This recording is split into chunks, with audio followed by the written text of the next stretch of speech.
Force est de constater que nous voilà d'ores et déjà pris dans un redoutable engrenage.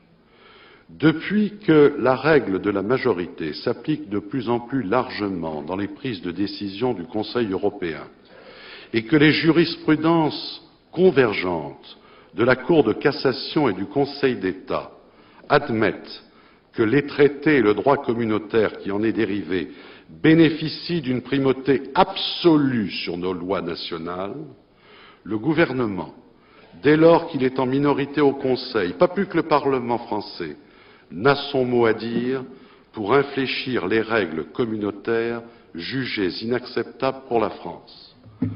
Songez que le juge administratif n'éprouve plus aucune gêne à décider qu'un ministre commet une infraction en prenant un arrêté conforme à une loi nationale, dès lors que cette loi est contraire à une directive communautaire, même quand la loi est postérieure. L'administration peut même, à ce titre, se voir condamnée à verser des dommages et intérêts. Où allons-nous?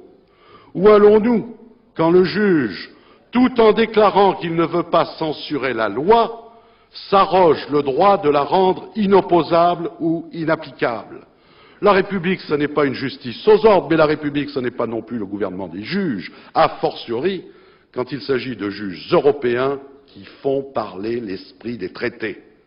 Bientôt pourtant, comme nous l'annonce M. Delors, au moins 80% de notre droit interne sera d'origine communautaire, et le juge ne laissera plus d'autre choix au législateur que le tout ou rien, se soumettre totalement ou bien dénoncer unilatéralement et en bloc des traités qui sont de plus en plus contraignants.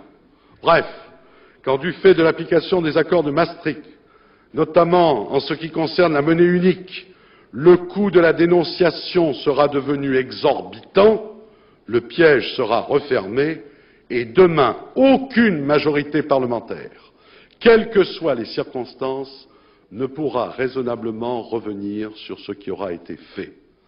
Craignons alors que, pour finir, les sentiments nationaux, à force d'être étouffés, ne s'exacerbent jusqu'à se muer en nationalisme et ne conduisent l'Europe une fois encore au bord de graves difficultés.